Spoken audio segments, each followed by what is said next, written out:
Hello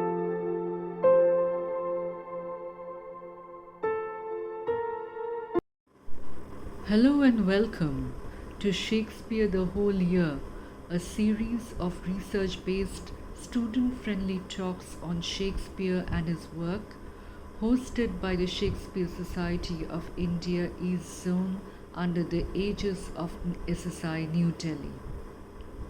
Lecture 9, titled Journeys End in Lovers' Meeting, will be delivered by Bornali Pine, Associate Professor, Department of English, S.A. Jaipuria College. Apart from direct classroom teaching as a scholar and researcher in gender studies, she has co-edited a Bengali journal, Khoj Ekhon, on gender questions. She is also the editor of Penscape, the literary journal with ISSN of the Department of English, S.A. Jaipuria College, and J-Reader, the multidisciplinary peer-reviewed journal of Jaipuria College. Recently, she has also edited a peer-reviewed collection of articles called Rereading Urban Spaces, published by her college.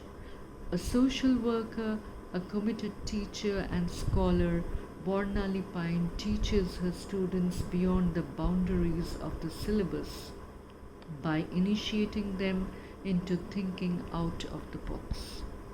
Over to Bornali Pine. Hello. Today, the title of my talk is Journeys End in Lovers' Meeting. This is a line taken from Shakespeare's Twelfth Night. Twelfth Night was written in 1601 and first performed on the Feast of Candlemas on 2nd February 1602 at the Middle Temple in London. Though there are sources claiming that the play was first performed in 1601 in front of Elizabeth I and her guest Duke Orsino of Bracciano in Tuscany, there is no evidence to support this claim. Technically, Twelfth Night indicates the end of the Christmas season, and in Shakespeare's society, it was a time of revelry and celebration in which social norms and hierarchy were inverted. The spirit of this play is no different. As a romantic comedy, Shakespeare's Twelfth Night features young men and women, the dominance of female characters, themes of love and loss, mirth and laughter, sex disguise, mistaken identity, wordplay, conflicts, various follies, subtle social barriers, exotic locations, and happy ending. First Day, the professional fool in Act 2, Scene 3, sings a song which ends with the line, Journeys End in Lovers' Meeting. Now, we will make a textual journey to get deep into the meaning of the line, considering self-delusion, appearance versus reality. A Shakespearean play is originally a visual text on stage. In classroom, while we handle the play as a reading text, we have full scope to read and read it. The readers of the play or the audience at the theatre have knowledge of Wyler's sex disguise, and therefore they can participate actively in the love triangles. It is always helpful to read the text repeatedly and see the stage productions. Different directors mean different interpretations, as different close readings mean different explanations beyond the literal sense. Orsino, the Duke of Illyria, speaks first in the opening scene. He appears to be a lovesick man, in love, more with an image of love than a flesh and blood individual grounded on reality. I quote, O Spirit of love, how quick and fresh art thou, that notwithstanding thy capacity deceiveth the sea. Naught enters there of what validity and pitch soe'er, but falls into abatement and low price, even in a minute. So full of shapes is fancy that it alone is high fantastical. Fancy is often used in Shakespeare to imply love full of fanciful or fantastic notions. The name Illyria takes the manipulation of one's fantasies or fancies to an illusory extreme.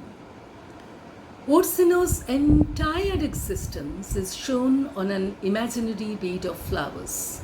His idea of love is airy-fairy, wishy-washy.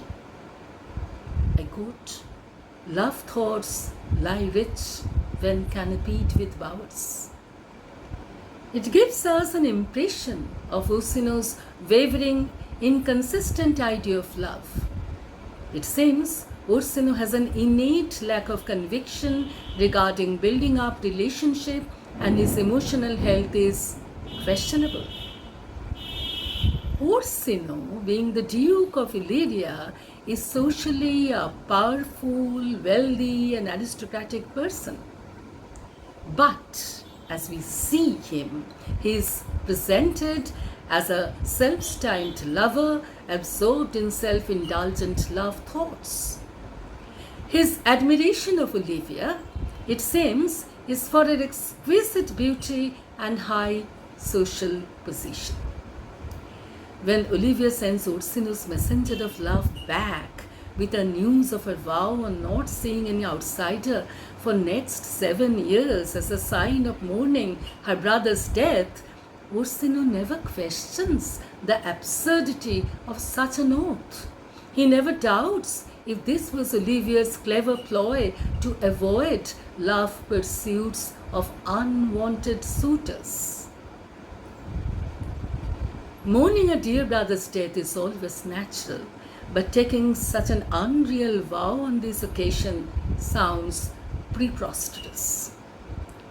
Orsino, with all his emotional immaturity, can never suspect Olivia's probable motive behind such a decision. Ironically, Olivia's vow does not make Orsino disappointed. He sees this as a good chance to rule the heart of Olivia in no distant future. Any thoughtful reader surely will laugh at Orsino's exaggerated self-confidence. He is passive. He is personally prejudiced against growing up mentally. Feste, the wise fool, reads his character thoroughly. I quote, "Now the melancholy god protect thee, and the teller make thy doublet of changeable taffeta, for thy mind is a very opal." I would have men of such constancy put to sea, that their business might be everything and their intent everywhere. For that's it that always makes a good voyage of nothing. Yes, as Feste understands, the fickle-mindedness of Orsino, along with his sentimental mindset, spoil his voyage, which could be otherwise meaningful. During the Renaissance, melancholy was believed to be a sickness resulting from an imbalance in fluids making up the human body. Orsino clearly exhibits symptoms of this disease like lethargy and self-obsessions. Whenever he instructs Feste to sing, he wishes only to hear a song of sorrow.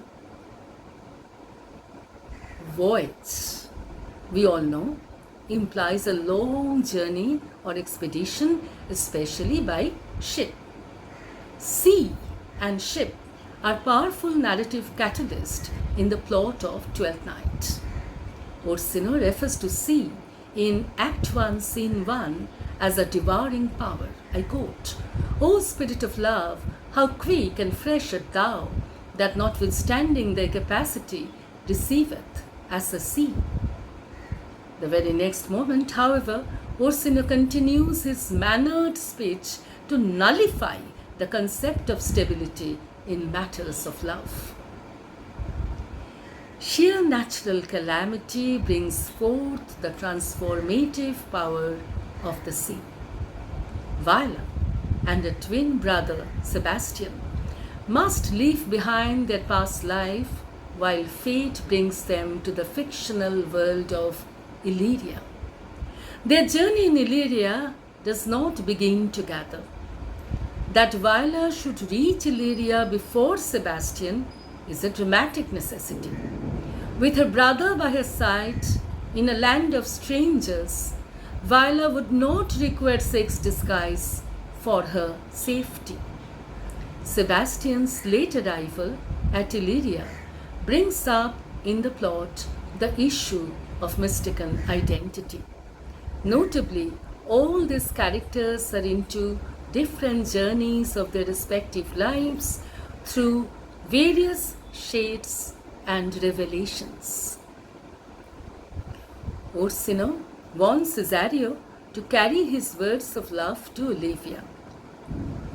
I quote, "Tell her my love, more noble than the world, prizes not quantity of dirty lands, the pearls that fortune had bestowed upon her. Tell her I hold as giddily as fortune, but 'tis that miracle and queen of gems that nature pranks her in attracts my soul." But when Viola Cesario asks a most relevant question, "But if she cannot love you, sir?" Orsino immediately reacts, "I cannot be so answered." Here he visibly speaks from his power position. He is rigid and biased about his self-esteem and cannot accept rejection. His singular mind lacks layers of thought. He has neither intention nor inclination to read the mind of the person he thinks he loves. He does not hesitate to send messenger after messenger to Olivia's house. Sending messenger, it seems, is a prerequisite for the persistence of the kind of love he understands. When Viola steps in Orsino's house as his page, Cesario, within only 3 days' time, Orsino finds him, quote unquote, most suitable as his messenger of love, who can at long last fetch positive result in his pursuit of love. Instead of relying upon himself, Orsino looks for someone who has the competence to convince Olivia in his favor. Orsino's attitude to his pursuit of love is visibly passive. The result is a situational irony. Viola, as Cesario, proves her worth as an ideal page, but it is her worth that reverses the situation completely. Olivia, seeing in Cesario the spirit, the flair, the alertness, the presence of mind that she would have always appreciated in her lover, falls for the male exterior of Viola, that is, a woman.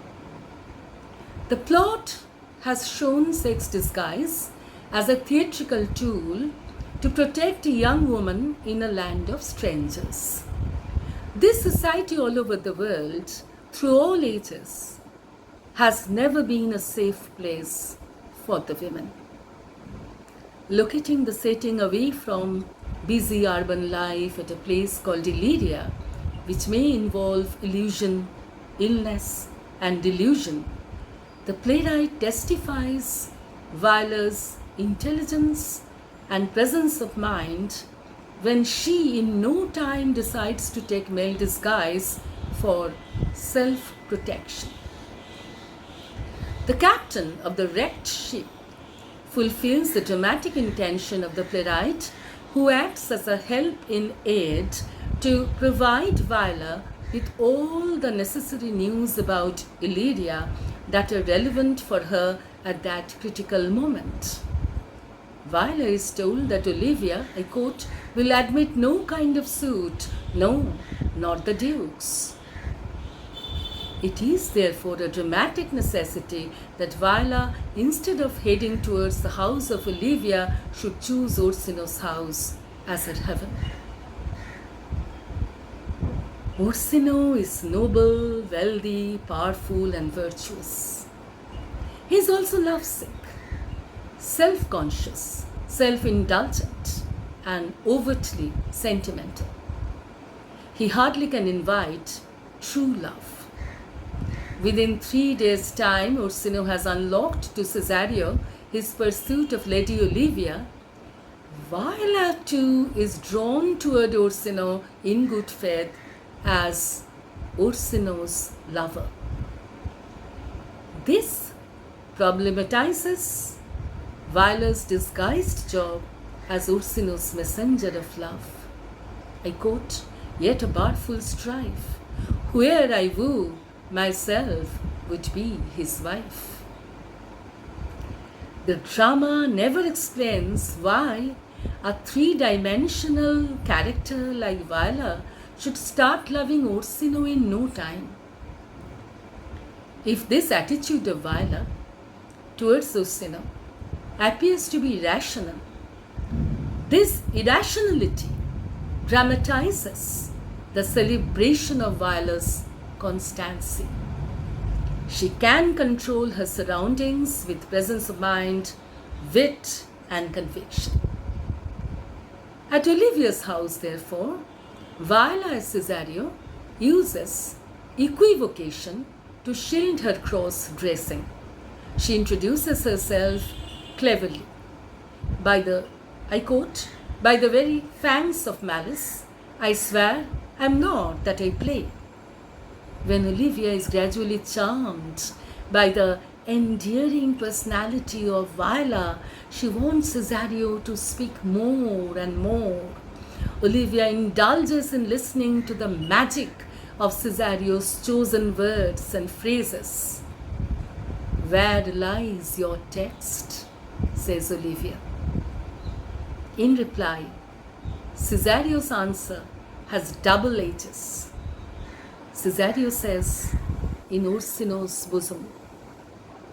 That is, first, Viola within her private space lives in Orsino's bosom, a truth only she knows in her most private world. Secondly, as Cesario, she is doing the page's duty by reaching the message of Orsino's heart to Olivia. When Olivia gets curious about Cesario, she asks, what is your parentage? Viola must equivocate again. Above my fortunes, yet my state is well. I am a gentleman. Whereas Viola's disguise as Cesario obstructs an explicit expression of love for Orsino, Olivia is suffering because Cesario repeatedly refuses to accept Olivia's overtures of love. After Cesario's exit, Olivia feels Cesario attractive for the same reason she finds Orsino unattractive. Olivia cannot make out the actual meaning of Cesario's constancy as Orsino's page. She gradually reaches the verge of insanity for her irresistible attraction towards Cesario. Here are lines from Olivia's soliloquy. I quote, methinks I feel this youth's perfections with an invisible and subtle stealth to creep in at mine eyes. As Olivia sends Malvolio to Cesario with her own ring, she shows her active participation in pursuit of love. Countess Olivia never thinks twice about the class position of a young man who is socially a page at the house of Ursino, the Duke. She rejects the Duke but desires the Duke's page. This irrationality is an impetus in romantic comedy. The intelligent Viola understands how her sex disguise has problematized this situation. I quote, "I left no ring with her. What means this lady? Fortune forbid my outside have not charmed her." At this point, the brilliant dramatist brings on stage Viola's twin brother Sebastian, who reaches Illyria. The audience and the readers are expected to accept visually and psychologically that Viola as Cesario and Sebastian by himself are perfect look-alike. Better to say, two walking puns. To do that, do we then need to apply Coleridge's famous theory of the willing suspension of disbelief? For the physical structure of a woman and man are markedly different. Mere cross-dressing never makes a man and a woman perfectly identical.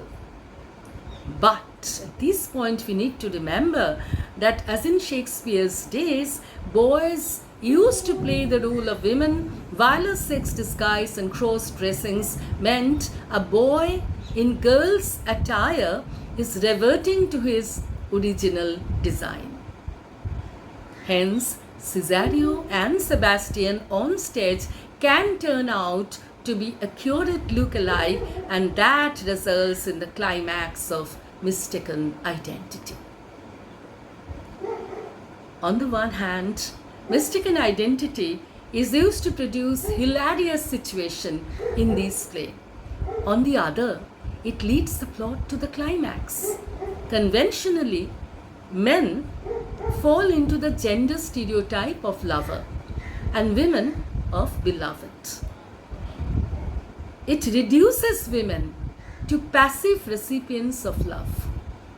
As Olivia pursues Cesario to be Cesario's lover, Olivia reverses the long established gender binaries of lover, beloved status quo in this patriarchal setup. Olivia asserts her female agency in matters of love. She actively pursues Cesario as a lover. Olivia does not behave like a dainty, coy woman. In the play, as we see, she has no father or brother to restrict her freedom according to the norms of the society. In fact, the whole world of the play is without any guardian figure. Olivia is shown to be keen in getting into a full-fledged love relationship with the man of her choice. The playwright does not show the act of loving and not loving in black and white. Olivia states to Cesario, "Your lord does know my mind. I cannot love him. Yet I suppose him virtuous, know him noble, of great estate, of fresh and stainless youth." I put 3 dots. But yet I cannot love her. But yet I cannot love him. Here, cannot is used to instead of do not. Right? Cannot, I repeat, is used instead of do not. Olivia therefore cannot love Ursino, not because he has no qualities, but because he does not meet Olivia's choice. Such freedom of mind, as exemplified by Olivia's attitude to love and life, adds dimension to the play which provokes thoughtful laughter. Whereas Renaissance masculinity meant to deprive women a will of their own, Olivia's romantic love acknowledges the power of her desire. Being the active female head of her household, Olivia reflects the social dynamics of Shakespeare's time. When Olivia mistakes Sebastian as Cesario, Sebastian is intelligent enough to hide his awkward feeling. He is bold enough to handle the sudden physical attacks of Andrew Agutic. He is sensible enough to face the challenge thrown by Olivia out of sheer mistake. His discomfort, his anxiety are overpowered by his enchanted wonderment. Sebastian has lost his fortune due to the shipwreck, and Olivia's sudden showering of blissful love restores in him his hope for life and living. His soliloquy in Act 4, Scene 3 reads like this, I quote, "This is the air, that is the glorious sun. This pearl she gave me, I do feel it and see it. And though 'tis wonder that enwraps me thus, yet 'tis not madness." Sebastian's sharp observation helps him balance between his amazement and sense of practicality. I quote, "That I am ready to distrust my eyes and wrangle with my reason that persuades me to any other trust but that I am mad, or else the lady is mad. Yet, if it was so, should not sway her house, command her followers, take and give back affairs and their dispatch with such a smooth, discreet, and stable bearing, as I perceive she does." Here we need to look into Sebastian's mind. Sebastian here shares with his twin sister Viola the same level of intelligence and penetrating insight. The spirit of this romantic comedy ensures that the strong-willed Olivia is not going to settle with a lesser choice. Viola cannot come out of a disguise as Cesario if Sebastian does not appear on stage. With both standing side by side, the plot reveals the magic of sex disguise and mistaken identity.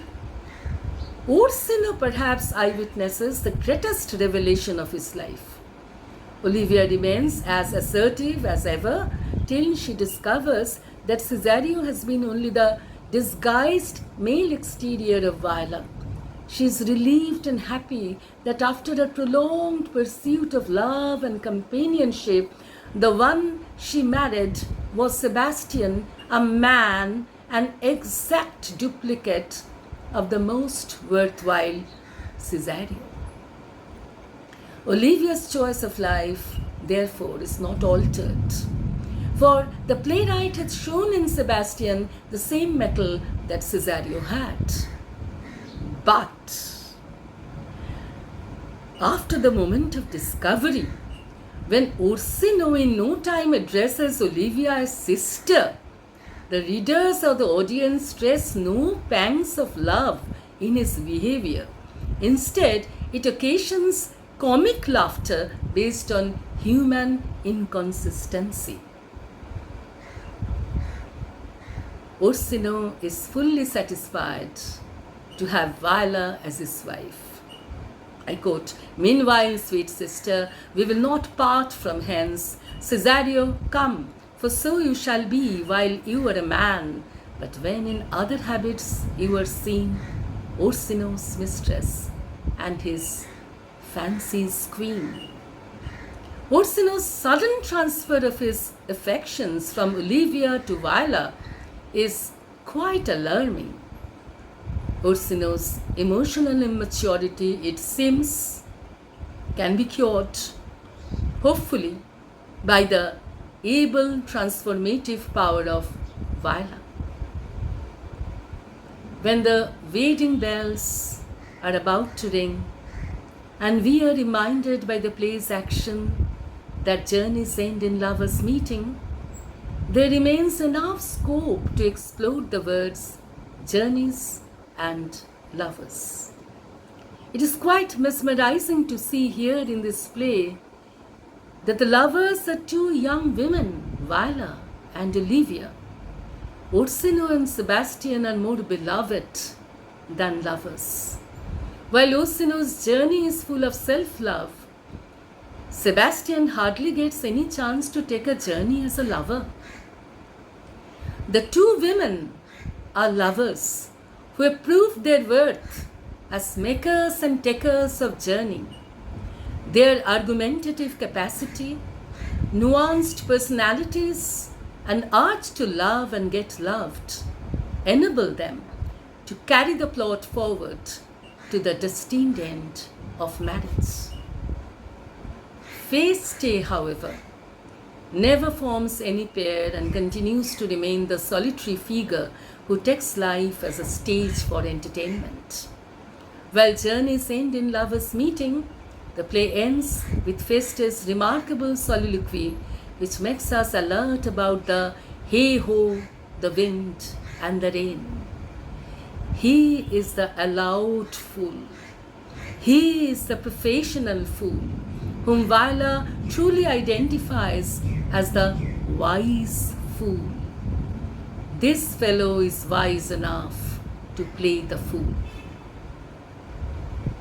Feste makes us laugh, but we can never laugh at Feste. When heterosexuality disguises immature impulsiveness as the order of the day through pairing and marriage, Feste holds our hands to remind us that the show must go on. Moreover, Feste's final song leaves the text to the readers as an open text. Our play is done, says Feste, and we will strive to please you every day. As the shipwreck initiates a new life in Illyria, out of and away from the sea, Festus, the rain it renneth every day, in the closing song, has all the potentials to become the sea of life that records footsteps of the fleeting nature of all our journeys. Thank you.